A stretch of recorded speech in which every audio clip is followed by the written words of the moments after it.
ਹੁਣ ਤੁਸੀਂ Punjabi radio USA ਨੂੰ ਆਪਣੇ ਫੋਨ ਨੰਬਰਾਂ ਤੋਂ ਸੁਣ ਸਕਦੇ ਹੋ, ਜਿਸ ਦੇ ਵਿੱਚ USA ਦੇ ਲਈ 832 551 5029, 8325515029 ਜਾਂ 605 475 6868, 6054756868। ਟੋਰਾਂਟੋ ਕੈਨੇਡਾ ਦੇ ਲਈ 6479579633, ਬ੍ਰਿਟਿਸ਼ ਕੋਲੰਬੀਆ ਕੈਨੇਡਾ ਲਈ 7786560460 ਜਾਂ 6046709696, ਕੈਲਗਰੀ ਕੈਨੇਡਾ ਦੇ ਲਈ 5873150587, ਇਟਲੀ ਦੇ ਲਈ 396899970694, ਪਾਕਿਸਤਾਨ ਦੇ ਲਈ 92022137130612, UK ਦੇ ਲਈ 3300101100,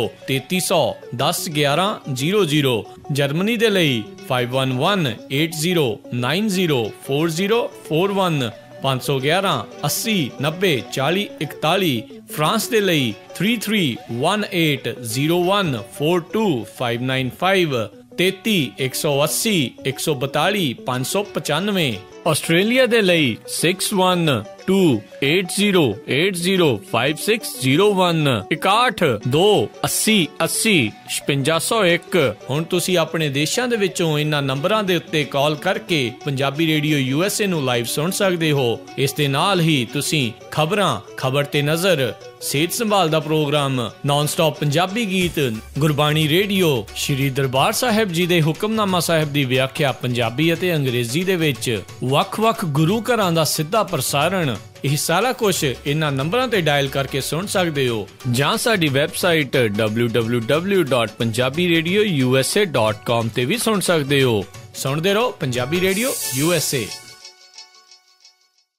ਪੰਜਾਬੀ ਰੇਡੀਓ USA ਸੁਣ ਰਹੇ ਸਾਰੇ ਹੀ ਮਾਣਯੋਗ ਅਤੇ ਸਤਿਕਾਰਤ ਸਰੋਤਿਆਂ ਨੂੰ ਪੰਜਾਬੀ ਰੇਡੀਓ USA ਦੀ ਟੀਮ ਅਤੇ ਮੇਰੇ ਰਾਜਕਰਨਵੀਰ ਸਿੰਘ ਵੱਲੋਂ ਆਪ ਜੀ ਨੂੰ ਬਹੁਤ ਹੀ ਪਿਆਰ ਸਤਿਕਾਰ ਸਹਿਤ ਦੋਨੋਂ ਹੱਥ ਜੋੜ ਕੇ ਨਿੱਘੀ ਜਿਹੀ ਸਤਿ ਸ੍ਰੀ ਅਕਾਲ ਸਭ ਨੂੰ ਜੀ ਆਇਆਂ ਨੂੰ ਆਖਦੇ ਹਾਂ। ਸੋ ਤੇ ਪ੍ਰੋਗਰਾਮ ਖਬਰ ਤੇ ਨਜ਼ਰ ਲੈ ਕੇ ਹਾਜ਼ਰ ਹੋ ਚੁੱਕੇ ਹਾਂ। ਪ੍ਰੋਗਰਾਮ ਖਬਰ ਤੇ ਨਜ਼ਰ ਦੇ ਵਿੱਚ ਅੱਜ ਦੇ ਦਿਨ ਸਾਡੇ ਨਾਲ ਵਿਸ਼ੇਸ਼ ਤੌਰ ਤੇ ਜੁੜਦੇ ਨੇ ਚੰਡੀਗੜ੍ਹ ਸਟੂਡੀਓਜ਼ ਤੋਂ ਸੁਸ਼ੀਲ ਦਸਾਂਝ ਜੀ, ਜਿਨ੍ਹਾਂ ਕੋਲੋਂ ਤੁਸੀਂ ਰੋਜ਼ਾਨਾ ਸਵੇਰੇ ਖਬਰਾਂ ਦਾ, ਪੰਜਾਬੀ ਖਬਰਾਂ ਦਾ ਬੁਲੇਟਿਨ ਵੀ ਸੁਣਦੇ ਹੋ ਤੇ ਆਪਣੇ ਨਾਲ ਜੁੜ ਚੁੱਕੇ ਨੇ। ਸੁਸ਼ੀਲ ਜੀ, ਜੀ ਆਇਆਂ ਨੂੰ, ਸਤਿ ਸ੍ਰੀ ਅਕਾਲ ਹੈ ਜੀ। ਬਹੁਤ ਬਹੁਤ ਮਿਹਰਬਾਨੀ ਰਾਜਕਰਨਵੀਰ ਸਿੰਘ ਜੀ, ਤੇ ਪੰਜਾਬੀ ਰੇਡੀਓ USA ਦੇ ਸਾਰੇ ਸਰੋਤਿਆਂ ਨੂੰ ਵੀ ਸੁਸ਼ੀਲ ਦਸਾਂਝ ਦੀ ਪਿਆਰ ਭਰੀ ਸਤਿ ਸ੍ਰੀ ਅਕਾਲ, ਆਦਾਬ ਤੇ ਨਮਸਕਾਰ। ਫਿਰ ਦੋਸਤੋ, ਆਪਾਂ ਹਫ਼ਤਾਵਾਰੀ ਮੁਲਾਕਾਤ ਕਰਿਆ ਕਰਦੇ ਹਾਂ ਖਬਰ ਤੇ ਨਜ਼ਰ ਵਿੱਚ। ਜਿਵੇਂ ਰਾਜਕਰਨਵੀਰ ਹੋਰਾਂ ਨੇ ਦੱਸਿਆ ਵੀ ਰੋਜ਼ ਤੁਸੀਂ ਖਬਰਾਂ ਦਾ ਬੁਲੇਟਿਨ ਸੁਣਦੇ ਹੋ ਤੇ ਹਫ਼ਤਾਵਾਰੀ ਅੱਜ ਦੇ ਦਿਨ ਅਸੀਂ ਤੁਹਾਨੂੰ ਖਬਰ ਤੇ ਨਜ਼ਰ 'ਚ ਮਿਲਦੇ ਹਾਂ।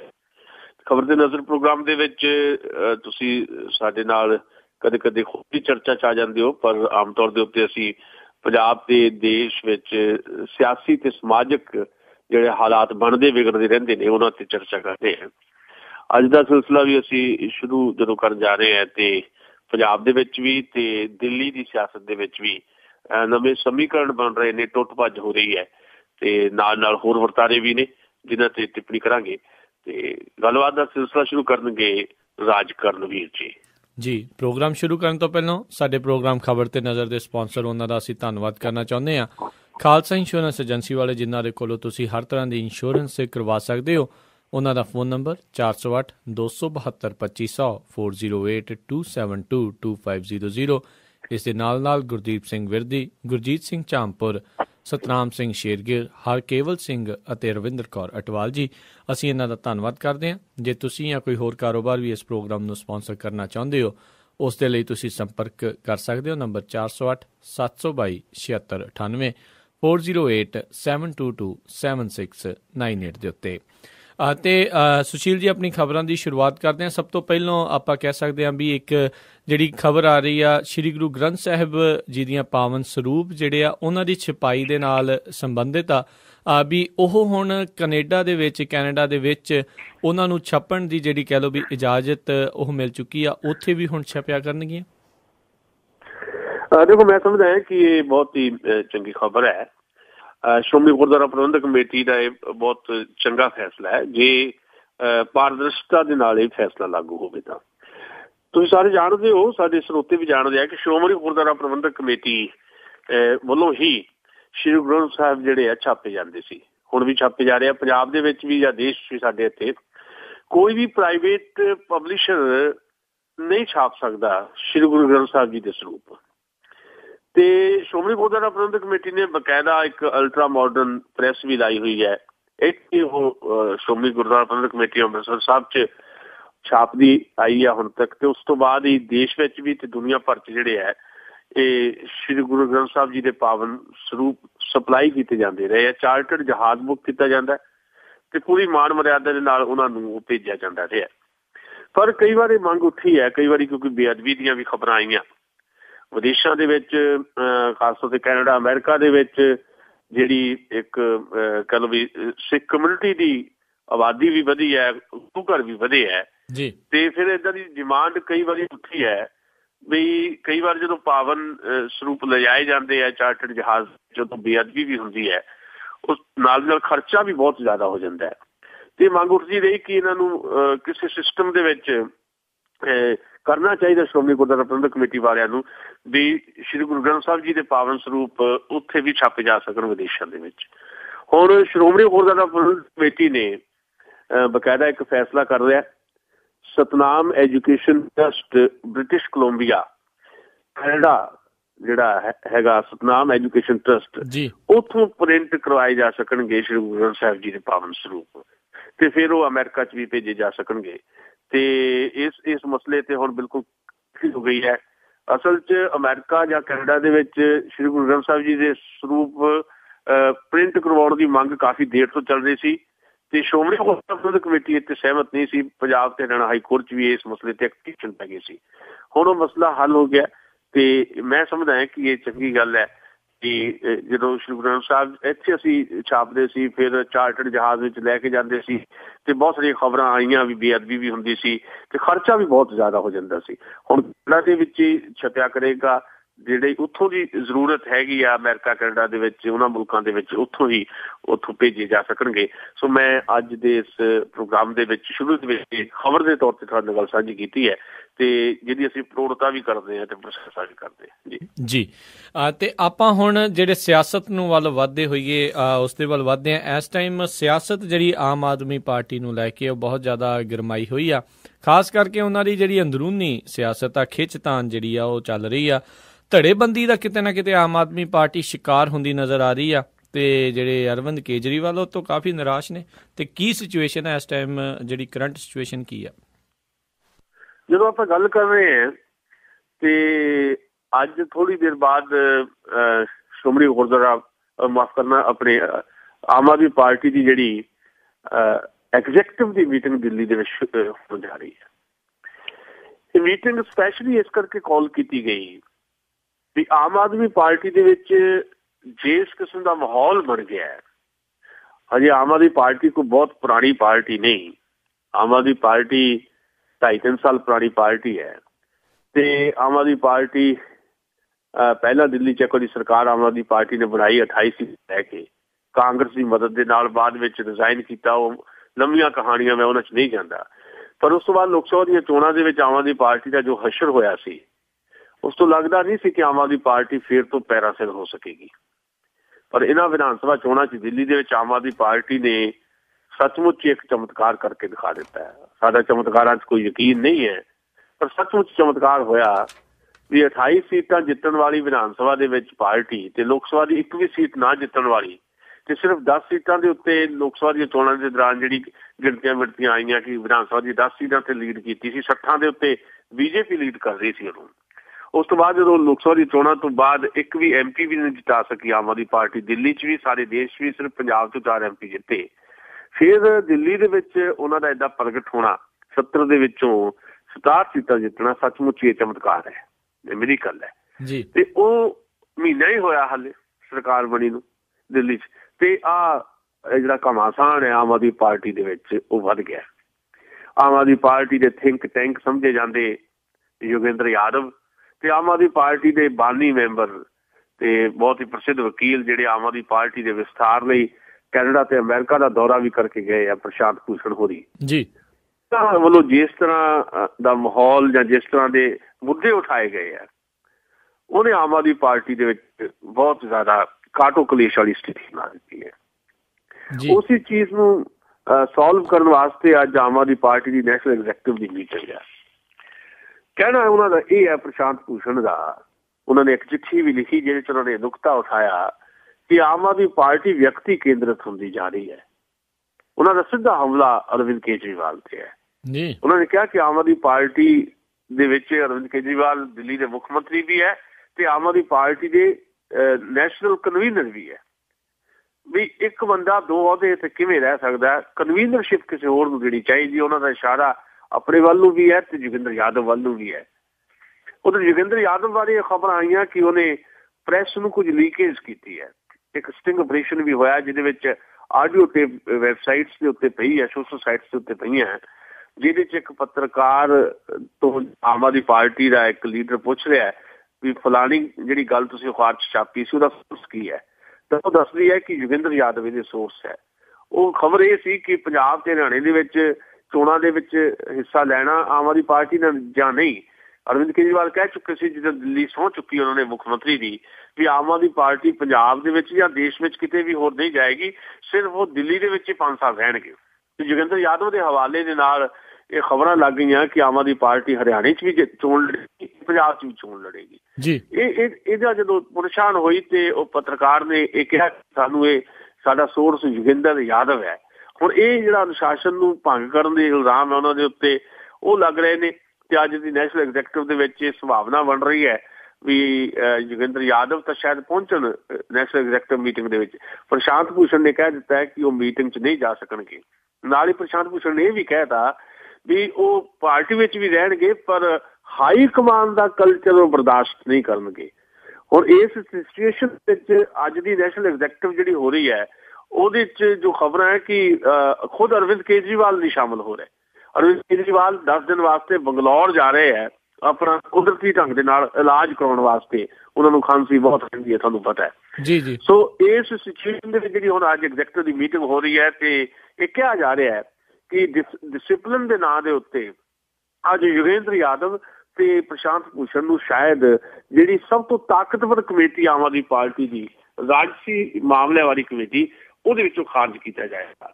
ਭਾਵੇਂ ਉਹਨਾਂ ਨੂੰ ਆਮ ਆਦਮੀ ਪਾਰਟੀ ਦੇ ਵਿੱਚੋਂ ਉਹਨਾਂ ਦੀ ਮੁੱਢਲੀ ਮੈਂਬਰਸ਼ਿਪ ਨੂੰ ਤਾਂ ਨਹੀਂ ਖਾਰਜ ਕੀਤਾ ਜਾਏਗਾ, ਪਰ ਇੱਕ ਮੈਸੇਜ ਕਨਵੇ ਕਰਨ ਵਾਸਤੇ ਆਮ ਆਦਮੀ ਪਾਰਟੀ ਇਹ ਜ਼ਰੂਰ ਹੈ ਕਿ ਇਹਨਾਂ ਨੂੰ ਵੱਡੀ ਜਿਹੜੀ ਇੱਕ ਤਾਕਤਵਰ ਜਿਹੜੀ ਕਮੇਟੀ ਹੈ ਉਹਦੇ ਵਿੱਚੋਂ ਖਾਸ ਕਰ ਸਕਦੇ, ਹਟਾ ਸਕਦੇ ਹੈ, ਤਾਂ ਜੋ ਮੈਸੇਜ ਕਨਵੇ ਹੋਵੇ ਆਮ ਆਦਮੀ ਪਾਰਟੀ ਦੀ ਥੱਲੇ ਲੀਡਰਸ਼ਿਪ 'ਚ ਵੀ ਜੇ ਆਮ ਆਦਮੀ ਪਾਰਟੀ ਦੇ ਅਨੁਸ਼ਾਸਨ ਨੂੰ ਕਿਸੇ ਨੇ ਭੰਗ ਕੀਤਾ ਤਾਂ ਉਹ ਬਰਦਾਸ਼ਤ ਨਹੀਂ ਕੀਤਾ ਜਾਏਗਾ। ਸੋ ਇਸ ਕਿਸਮ ਦਾ ਮਾਹੌਲ ਅੱਜ ਬਣੇਗਾ। ਉਸ ਤੋਂ ਬਾਅਦ ਆਮ ਆਦਮੀ ਪਾਰਟੀ ਦੇ ਵਿੱਚ ਕੁਝ ਨਵੇਂ ਸੰਕਟ ਹੋਰ ਵੀ ਪੈਦਾ ਹੋ ਸਕਦੇ ਆ। ਜੀ ਸੋ ਬਿਲਕੁਲ ਇਹ ਤਾਂ ਸੀਗਾ ਵੀ ਇਸ ਟਾਈਮ ਦੇ ਜਿਹੜੇ ਤਾਜ਼ਾ ਹਾਲਾਤ ਨੇ।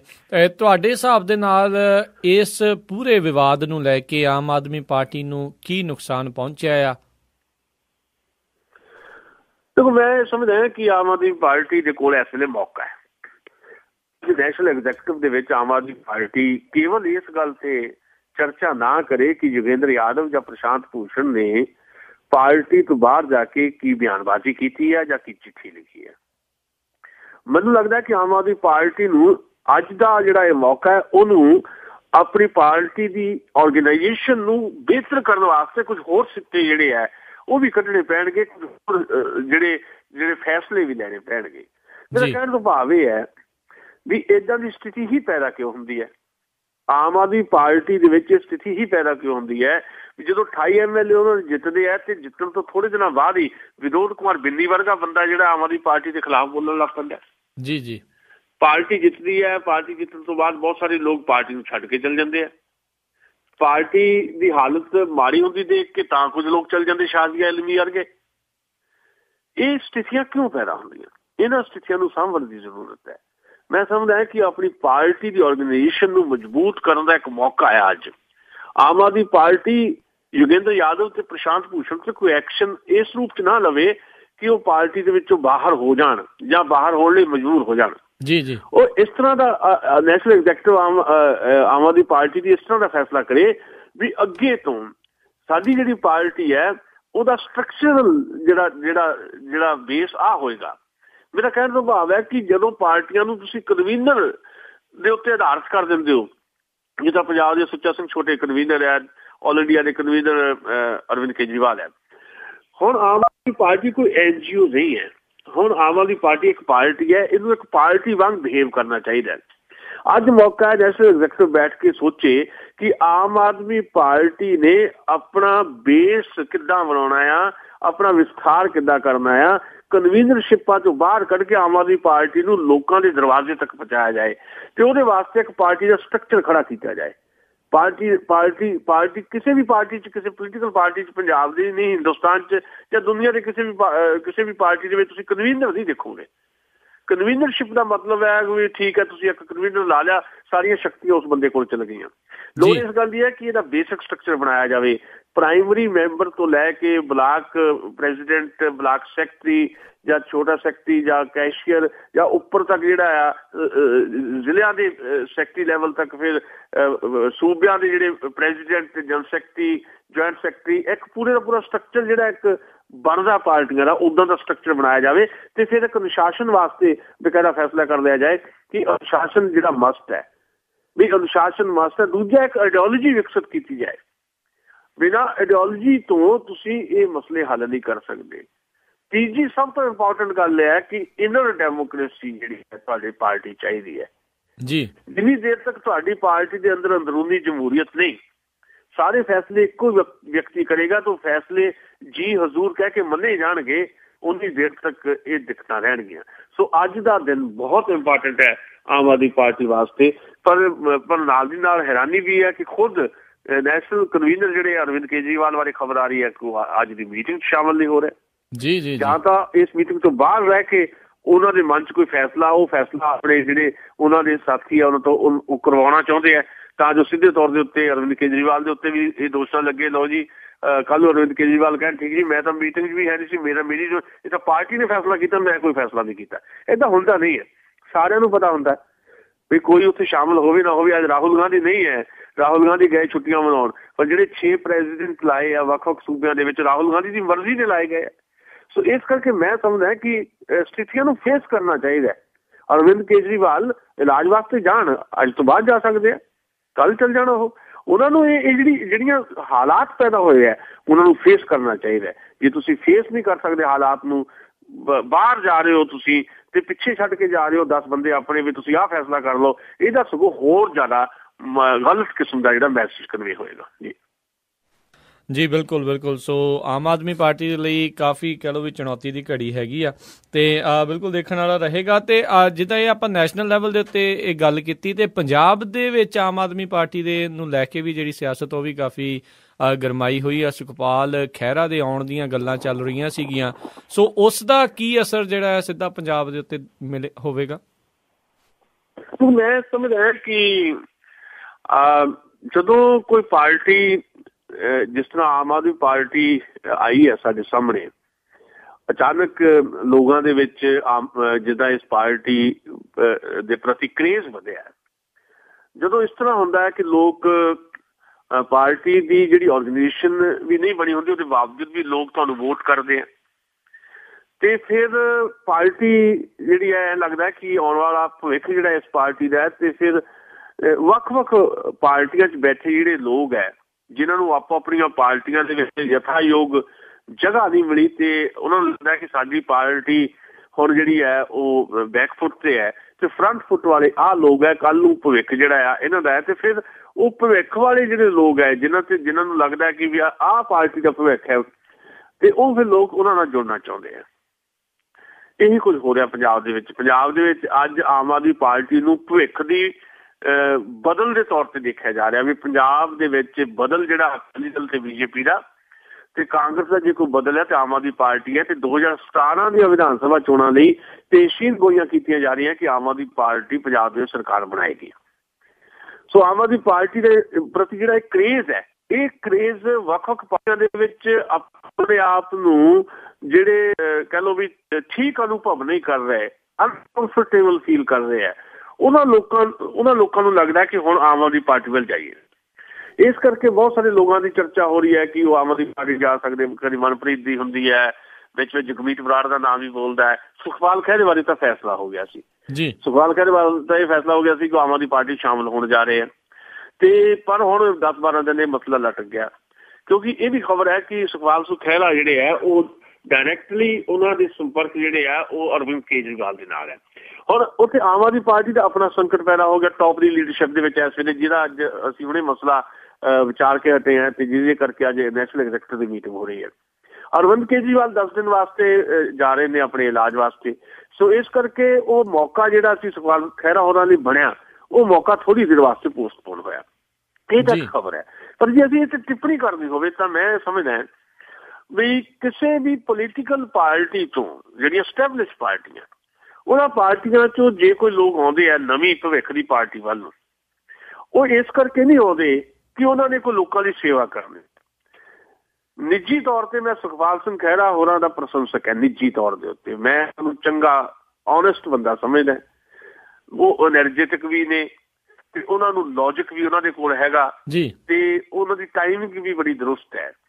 ਨਿੱਜੀ ਤੌਰ ਤੇ ਮੈਂ ਕਹਿ ਰਿਹਾ ਇਹ ਤੇ, ਪਰ ਜੇ ਮੈਂ ਇੱਕ ਵਿਚਾਰ ਦੇ ਤੌਰ ਤੇ ਗੱਲ ਕਰਾਂ ਤਾਂ ਵਿਚਾਰ ਮੇਰਾ ਇਹ ਹੈ ਕਿ ਜੇ ਸੁਖਪਾਲ ਹੋਗੀ ਜਾਂ ਕੋਈ ਵੀ ਹੋਰ ਜੇ ਉਹ ਆਏਗਾ ਕਾਂਗਰਸ ਪਾਰਟੀ ਨੂੰ ਛੱਡ ਕੇ ਆਮ ਆਦਮੀ ਪਾਰਟੀ, ਤਾਂ ਆਪਣੀ ਪਾਰਟੀ ਦਾ, ਜਿਸ ਪਾਰਟੀ 'ਚ 20 ਸਾਲ ਤੋਂ ਹੈਗੇ ਆ 25 ਸਾਲ ਤੋਂ, ਆਪਣੀ ਪਾਰਟੀ ਦਾ ਉਹ ਕਲਚਰ ਨਾਲ ਲੈ ਕੇ ਆਉਣਗੇ।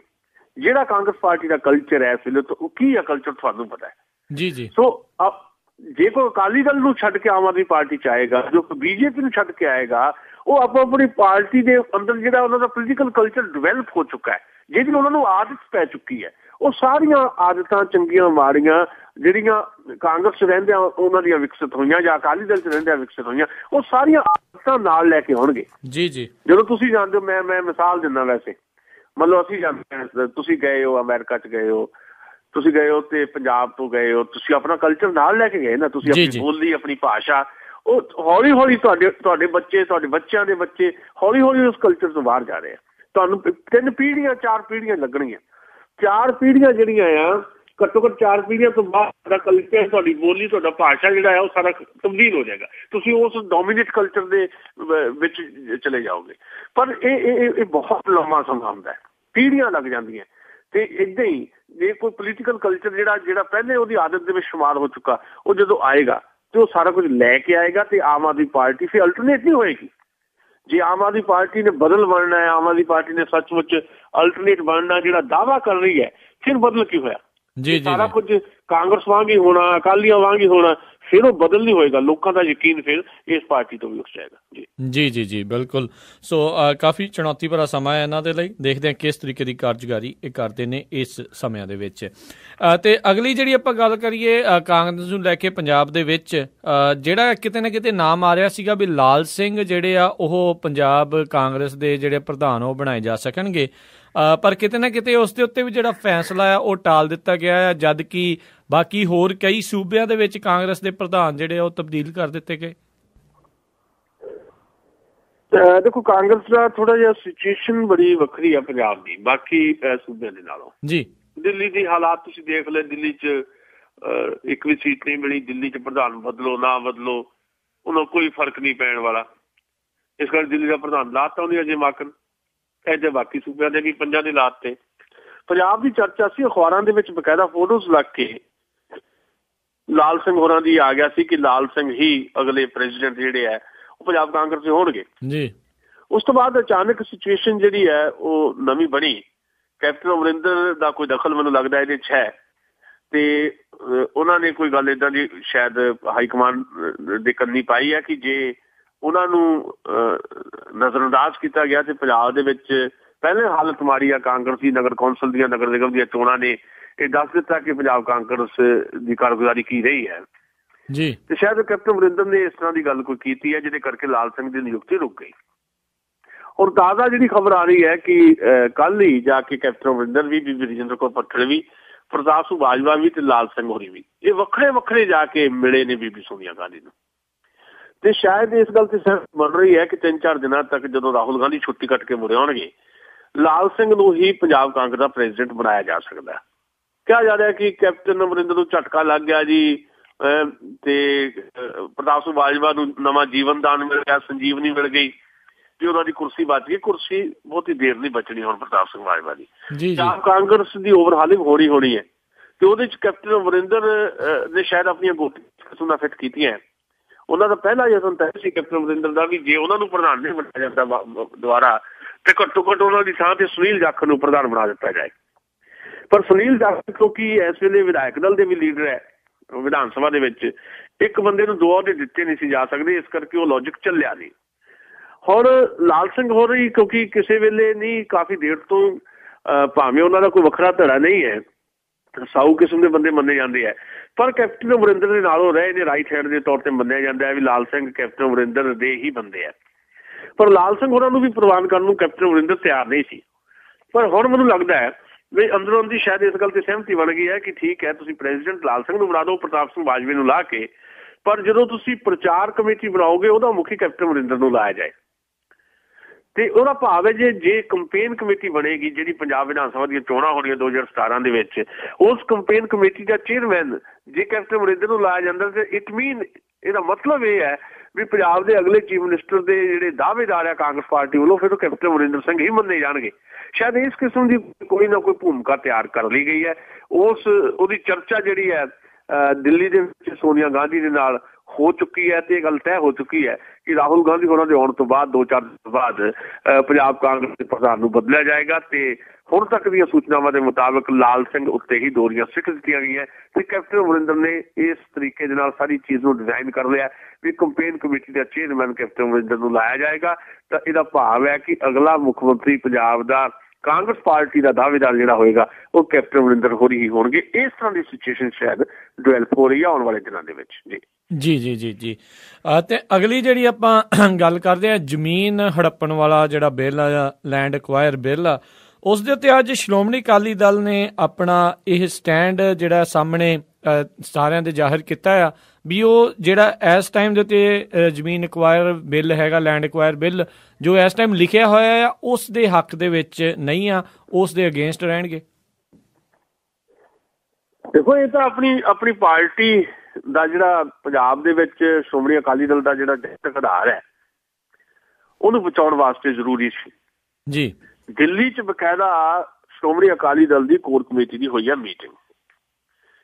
ਇਸ ਮੀਟਿੰਗ ਦੇ ਵਿੱਚ ਕੋਰ ਕਮੇਟੀ ਦੀ ਮੀਟਿੰਗ ਦੇ ਵਿੱਚ ਕਾਫੀ ਗੱਲਾਂ ਬਾਤਾਂ ਹੋਈਆਂ। ਸ਼੍ਰੋਮਣੀ ਅਕਾਲੀ ਦਲ ਦੇ ਸਰਪ੍ਰਸਤ ਸਾਹਿਬ ਪ੍ਰਕਾਸ਼ ਸਿੰਘ ਬਾਦਲ ਉੱਥੇ ਹਾਜ਼ਰ ਸੀ, ਉਪ ਮੁੱਖ ਮੰਤਰੀ ਸੁਖਬੀਰ ਸਿੰਘ ਬਾਦਲ ਸੀ, ਪ੍ਰੇਮ ਸਿੰਘ ਚੰਦੂਮਾਜਰਾ ਵਗੈਰਾ।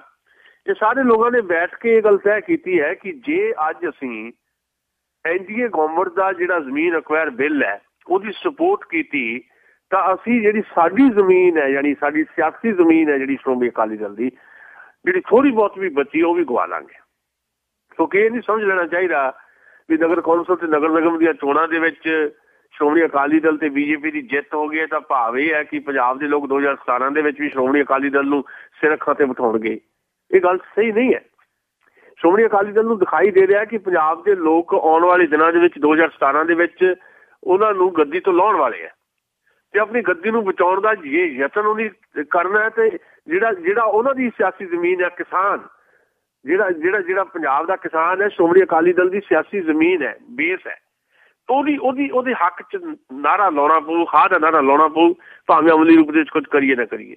ਸੋ ਉਹਨਾਂ ਨੇ ਇਹ ਫੈਸਲਾ ਕਰ ਲਿਆ ਕਿਉਂਕਿ ਜ਼ਮੀਨ ਅਕਵਾਇਰ ਬਿੱਲ ਜਿਹੜਾ ਆ ਉਹ ਕਿਸਾਨ ਦੀ ਜ਼ਮੀਨ ਉਹਦੀ ਸਹਿਮਤੀ ਤੋਂ ਬਿਨਾਂ ਲੈ ਰਿਹਾ। ਜੇ ਇਹ ਕਾਨੂੰਨ ਬਣ ਗਿਆ ਪੰਜਾਬ ਦਾ ਕਿਸਾਨ ਜਿਹੜੀ ਕਹਿ ਲਓ ਵੀ ਸਾਰਾ ਕੁਝ ਹੀ ਜ਼ਮੀਨ ਹੈ ਜਿਹਦੇ ਵਾਸਤੇ ਉਹਦਾ ਧੀ ਪੁੱਤ ਹੀ ਜ਼ਮੀਨ ਹੈ ਜੀ। ਜੇ ਪੰਜਾਬ ਦੇ ਕਿਸਾਨ ਤੋਂ ਜ਼ਮੀਨ ਉਹਦੀ ਸਹਿਮਤੀ ਤੋਂ ਬਿਨਾਂ ਲੈ ਲੈਣੀ ਹੈ, ਨਾਲੇ ਕੁੱਟਣਾ ਨਾਲੇ ਰੋਡ ਨਹੀਂ ਦੇਣਾ, ਜਿਹੜੀ ਜ਼ਮੀਨ ਵੀ ਲੈ ਲੈਣੀ ਹੈ, ਫਿਰ ਉਹਨੂੰ ਇਹ ਵੀ ਹੱਕ ਨਹੀਂ ਕਿ ਉਹ ਅਦਾਲਤ ਦੇ ਵਿੱਚ ਜਾ ਕੇ ਚੈਲੰਜ ਵੀ ਕਰ ਸਕੇ।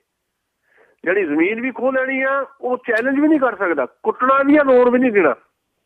ਜੇ ਇਹ ਸਿਚੁਏਸ਼ਨ ਦੀ ਹਮਾਇਤ ਕਰਨੀ ਹੈ ਸ਼੍ਰੋਮਣੀ ਅਕਾਲੀ ਦਲ ਨੇ ਤਾਂ ਪੰਜਾਬ ਦਾ ਕਿਸਾਨ ਕਿਉਂ ਰਹੇਗਾ ਸ਼੍ਰੋਮਣੀ ਅਕਾਲੀ ਦਲ ਦੇ ਨਾਲ। ਸੋ ਆਪਣੀ ਸਿਆਸੀ ਜ਼ਮੀਨ ਨੂੰ ਬਚਾਉਣ ਦੇ ਤਰੱਦਦ ਵਜੋਂ ਸ਼੍ਰੋਮਣੀ ਅਕਾਲੀ ਦਲ ਦੀ ਕੋਰ ਕਮੇਟੀ ਨੇ ਫੈਸਲਾ ਕਰ ਲਿਆ ਕਿ ਜ਼ਮੀਨ ਅਕਵਾਇਰ ਜਿਹੜਾ ਬਿੱਲ ਹੈ ਉਹਦਾ ਵਿਰੋਧ ਕੀਤਾ ਜਾਏਗਾ ਤੇ ਵਿਰੋਧ ਉਹ ਵੀ ਕਰ ਰਹੇ ਆ, ਸ਼ਿਵ ਸੈਨਾ ਵਾਲੇ ਵੀ ਕਰ ਰਹੇ ਆ ਜੀ। ਸ਼ਿਵ ਸੈਨਾ ਵੀ ਐਨਡੀਏ ਦਾ ਪਾਰਟ ਹੈ।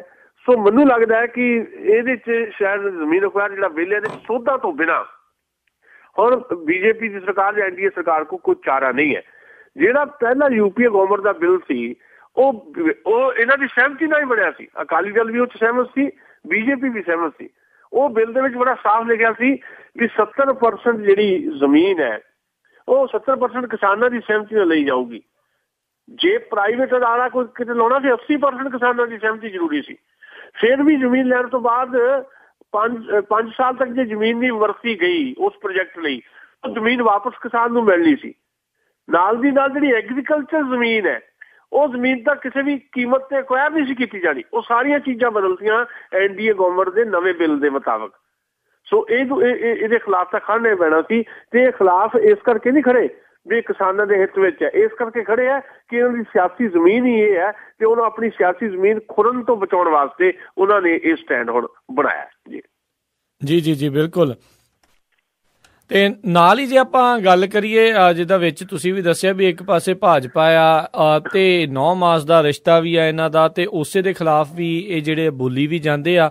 ਸੋ ਆਉਣ ਵਾਲੇ ਦਿਨਾਂ ਦੇ ਵਿੱਚ ਪੰਜਾਬ ਦੇ ਵਿੱਚ ਰਿਸ਼ਤਿਆਂ ਦੇ ਉੱਤੇ ਕੀ ਅਸਰ ਪਵੇਗਾ, ਕਿਉਂਕਿ ਭਾਜਪਾ ਕਿਤੇ ਨਾ ਕਿਤੇ ਜਿਹੜੀਆਂ ਚੋਣਾਂ ਹੋ ਕੇ ਹਟੀਆਂ ਦਿੱਲੀ ਦੀਆਂ, ਫਿਰ ਨਿਗਮ ਦੀਆਂ, ਉਸ ਤੋਂ ਬਾਅਦ ਕਾਫੀ ਠੰਡੀ ਪਈ ਹੋਈ ਆ। ਵੈਸੇ ਅੱਜ ਭਾਰਤੀ ਜਨਤਾ ਪਾਰਟੀ ਦੀ ਐਗਜ਼ੈਕਟਿਵ ਦੀ ਮੀਟਿੰਗ ਹੈ ਪੰਜਾਬ ਦੀ, ਚੰਡੀਗੜ੍ਹ ਦੇ ਵਿੱਚ ਮੀਟਿੰਗ ਹੋ ਰਹੀ ਹੈ। ਇਸ ਮੀਟਿੰਗ ਦੇ ਵਿੱਚ ਇੱਕ ਤਾਂ ਫੀਡਬੈਕ ਲਈ ਜਾਏਗੀ ਥੱਲਿਓਂ ਵੀ ਕਿੱਦਾਂ ਜਿਹੜੀਆਂ ਨਗਰ ਕੌਂਸਲ ਤੇ ਨਗਰ ਨਿਗਮ ਦੀਆਂ ਚੋਣਾਂ ਹੋਈਆਂ।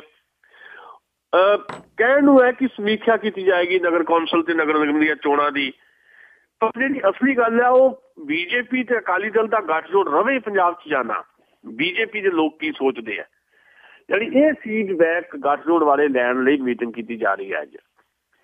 ਸੋ ਮੈਂ ਇਹ ਸਮਝਦਾ ਕਿ ਭਾਰਤੀ ਜਨਤਾ ਪਾਰਟੀ ਕਿਉਂਕਿ ਦਿੱਲੀ ਦੇ ਵਿੱਚ ਵੀ ਹਾਰ ਗਈ ਤੇ ਪੰਜਾਬ ਦੇ ਵਿੱਚ ਨਗਰ ਨਿਗਮ ਦੀਆਂ ਚੋਣਾਂ ਤੇ ਨਗਰ ਕੌਂਸਲ ਦੀਆਂ ਚੋਣਾਂ ਦੇ ਵਿੱਚ ਓਵਰਆਲ ਜਿਹੜੀ ਉਹਨਾਂ ਦੀ ਕਾਰਗੁਜ਼ਾਰੀ ਜਿੰਨੀ ਉਹਨਾਂ ਦੀ ਤਾਕਤ ਹੈ ਉਹਦੇ ਨਾਲੋਂ ਘੱਟ ਨਹੀਂ ਰਹੀ, ਸਗੋਂ ਵੱਧ ਰਹੀ ਹੈ। ਜਿੱਥੇ ਜਿੱਥੇ BJP ਇਕੱਲੇ ਲੜੀ ਹੈ, ਮੰਨ ਲਓ ਤਰਨਤਾਰਨ ਦੇ ਵਿੱਚ ਅੱਗੇ 2 ਸੀਟਾਂ ਜਿੱਤੀਆਂ ਸੀ, ਐਤਕੀ ਇਕੱਲੇ ਲੜੇ ਆ। ਅਨਿਲ ਜੋਸ਼ੀ ਦੇ ਭਰਾ ਤੇ ਉੱਥੇ ਜਦੋਂ ਹਮਲਾ ਹੋਇਆ ਉਹ ਦੋਸ਼ ਲੱਗੇ ਵੀ ਸ਼੍ਰੋਮਣੀ ਅਕਾਲੀ ਦਲ ਦੇ ਲੋਕਾਂ ਨੇ ਕਰਵਾਇਆ, ਉਸ ਤੋਂ ਬਾਅਦ ਟੁੱਟ ਗਈ ਉਹਨਾਂ ਦੀ। ਤਰਨਤਾਰਨ 'ਚ ਵੱਖਰੇ ਵੱਖਰੇ ਲੜੇ ਆ। ਪਿਛਲੇ 2 ਸੀਟਾਂ ਜਿੱਤੀਆਂ BJP ਨੇ, ਐਤਕੀ ਇਕੱਲਿਆਂ ਲੜ ਕੇ 8 ਜਿੱਤੀਆਂ। ਪਠਾਨਕੋਟ ਦੇ ਵਿੱਚ ਵੀ BJP ਨੇ ਜ਼ਿਆਦਾ ਸੀਟਾਂ ਜਿੱਤੀਆਂ। ਸੋ BJP ਦੇ ਥੱਲੋਂ ਇਹ ਫੀਡਬੈਕ ਲੈਣ ਦੀ ਕੋਸ਼ਿਸ਼ ਹੈ ਵੀ ਜੇ ਅਸੀਂ ਇਕੱਲੇ ਲੜੀਏ, ਜੇ ਅਸੀਂ ਰਲ ਕੇ ਲੜਦੇ ਹਾਂ, ਪੰਜਾਬ ਦੇ ਲੋਕ ਰੱਦ ਕਰ ਦਿੰਦੇ ਆ, ਪੰਜਾਬ ਦੇ ਲੋਕ ਸਾਨੂੰ ਨਹੀਂ ਪਸੰਦ ਕਰਦੇ ਤੇ ਸਰਕਾਰ ਵੀ ਨਹੀਂ ਰਹਿੰਦੀ, ਉਹਦੇ ਨਾਲੋਂ ਫਾਇਦਾ ਏਦਾਂ ਨਾ ਲੈ ਲਈਏ ਵੀ ਇਕੱਲੇ ਲੜ ਕੇ ਆਪਣਾ ਜਨਤਕ ਆਧਾਰ ਬਣਾਈਏ। ਇਹ ਸ਼ਾਇਦ BJP ਕਰਨ ਜਾ ਰਹੀ ਹੈ। ਇਹ 2017 ਹਾਲੇ ਦੂਰ ਹੈ, ਇਹਦੇ ਤੱਕ ਸ਼ਾਇਦ ਗੱਲ ਹੋ ਜਾਏਗੀ 4-6 ਮਹੀਨਿਆਂ ਦੇ ਵਿੱਚ। ਪਰ ਸ਼੍ਰੋਮਣੀ ਅਕਾਲੀ ਦਲ ਵਾਸਤੇ ਮੈਂ ਅੱਗੇ ਵੀ ਕਿਹਾ ਸੀ, ਜੇ ਸ਼੍ਰੋਮਣੀ ਅਕਾਲੀ ਦਲ ਨੇ ਅੱਜ ਜ਼ਮੀਨ ਅਕਵਾਇਰ ਬਿੱਲ ਦੇ ਉੱਤੇ ਵੱਖਰਾ ਸਟੈਂਡ ਲੈਣਾ ਹੈ ਤੇ ਉਹ ਚੰਗਾ ਸਟੈਂਡ ਹੈ, ਅਸੀਂ ਉਸ ਸਟੈਂਡ ਦੀ ਪ੍ਰੋੜਤਾ ਕਰਦੇ ਹਾਂ, ਤਾਂ ਉਹਨਾਂ ਨੂੰ ਬਾਕੀ ਮੁੱਦਿਆਂ ਦੇ ਉੱਤੇ ਵੀ ਆਪਣਾ ਸਟੈਂਡ ਸਪਸ਼ਟ ਕਰ ਦੇਣਾ ਚਾਹੀਦਾ ਹੈ। ਸਿਰਫ ਕੁਰਸੀ ਖਾਤਰ ਹੀ BJP ਨਾਲ ਰਿਸ਼ਤਾ ਰੱਖਣਾ ਸ਼੍ਰੋਮਣੀ ਅਕਾਲੀ ਦਲ ਵਾਸਤੇ ਅੱਜ ਦੀ ਤਰੀਕ ਦੇ ਵਿੱਚ ਆਤਮਘਾਤੀ ਸਾਬਤ ਹੋ ਸਕਦਾ ਹੈ।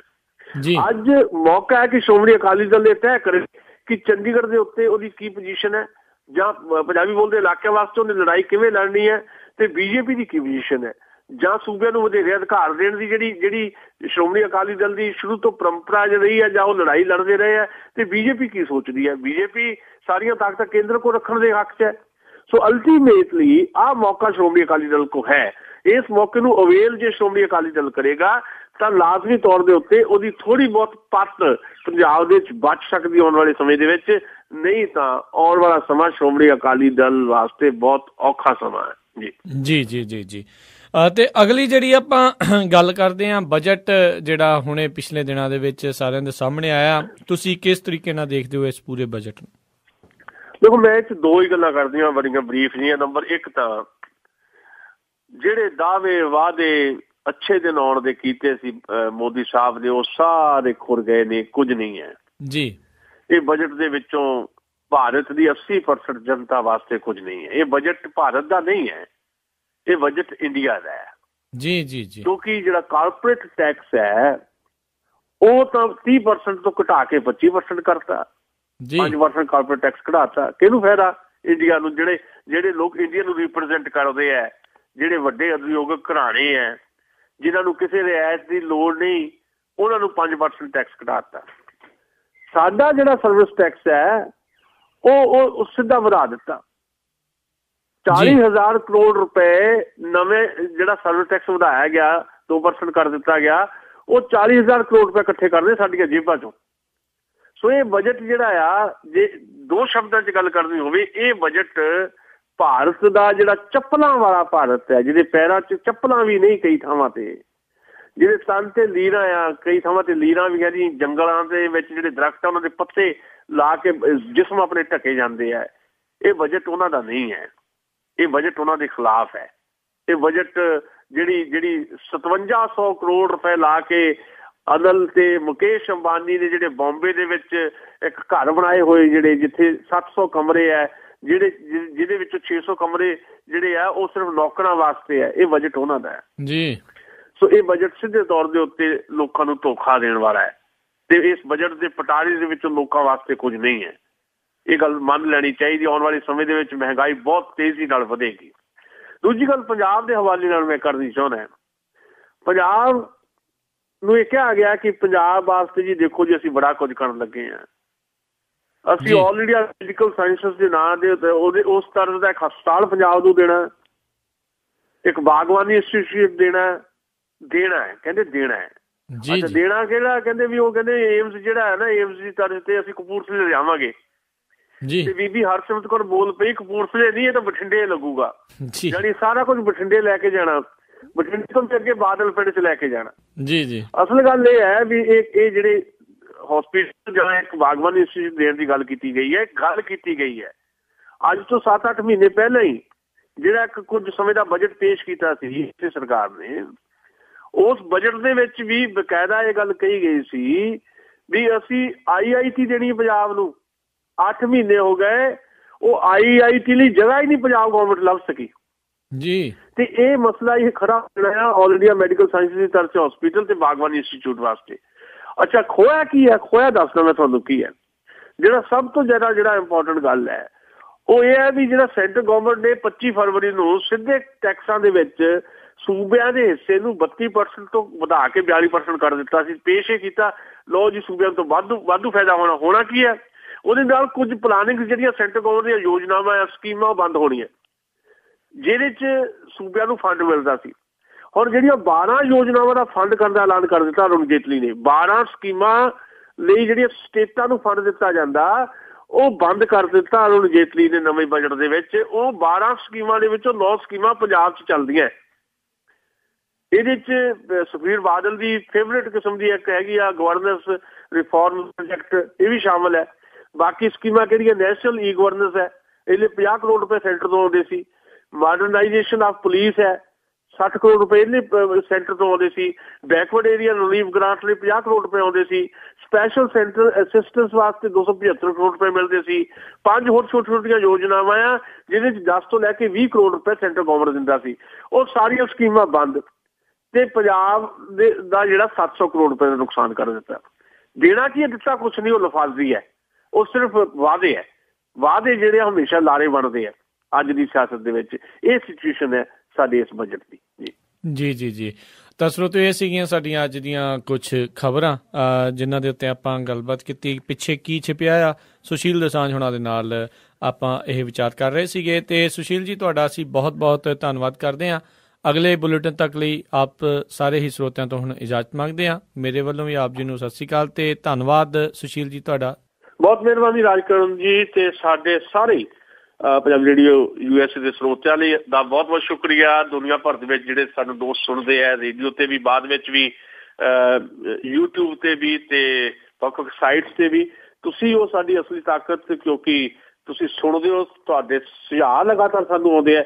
ਅਸੀਂ ਸਭ ਤੋਂ ਜ਼ਿਆਦਾ ਤੁਹਾਡਾ ਤੇ ਸਾਡੇ ਜਿਹੜੇ ਸਪਾਂਸਰਸ ਨੇ, ਖਾਲਸਾ ਇੰਸ਼ੋਰੈਂਸ ਵਾਲੇ, ਬਾਕੀ ਸਪਾਂਸਰਸ ਵੀ, ਉਹਨਾਂ ਸਾਰਿਆਂ ਦਾ ਬਹੁਤ ਬਹੁਤ ਸ਼ੁਕਰੀਆ ਅਦਾ ਕਰਦੇ ਜੀ। ਬੜੀ ਮਿਹਰਬਾਨੀ, ਧੰਨਵਾਦ ਤੇ ਸਤਿ ਸ਼੍ਰੀ ਅਕਾਲ ਜੀ। ਤੇ ਸਰੋਤਿਓ, ਇਹ ਸੀਗਾ ਸਾਡਾ ਅੱਜ ਦਾ ਬੁਲੇਟਿਨ। ਅਗਲੇ ਬੁਲੇਟਿਨ ਤੇ ਫਿਰ ਆਪ ਸਭ ਦੇ ਨਾਲ ਮੁਲਾਕਾਤ ਹੋਵੇਗੀ। ਉਦੋਂ ਤੱਕ ਲਈ ਮੈਨੂੰ ਰਾਜਕਰਨਵੀਰ ਸਿੰਘ ਨੂੰ ਵੀ ਇਜਾਜ਼ਤ ਦਿਓ। ਮੇਰੇ ਵੱਲੋਂ ਆਪ ਜੀ ਨੂੰ ਬਹੁਤ ਪਿਆਰ ਸਤਿਕਾਰ ਸਹਿਤ ਦੋਨੋਂ ਹੱਥ ਜੋੜ ਕੇ ਨਿੱਕੀ ਜਿਹੀ ਸਤਿ ਸ਼੍ਰੀ ਅਕਾਲ। ਜਿਉਂਦੇ ਵਾਸਤੇ ਰਹੋ, ਹੱਸਦੇ ਖੇਲਦੇ ਰਹੋ ਤੇ ਸੁਣਦੇ ਰਹੋ ਪੰਜਾਬੀ ਰੇਡੀਓ USA।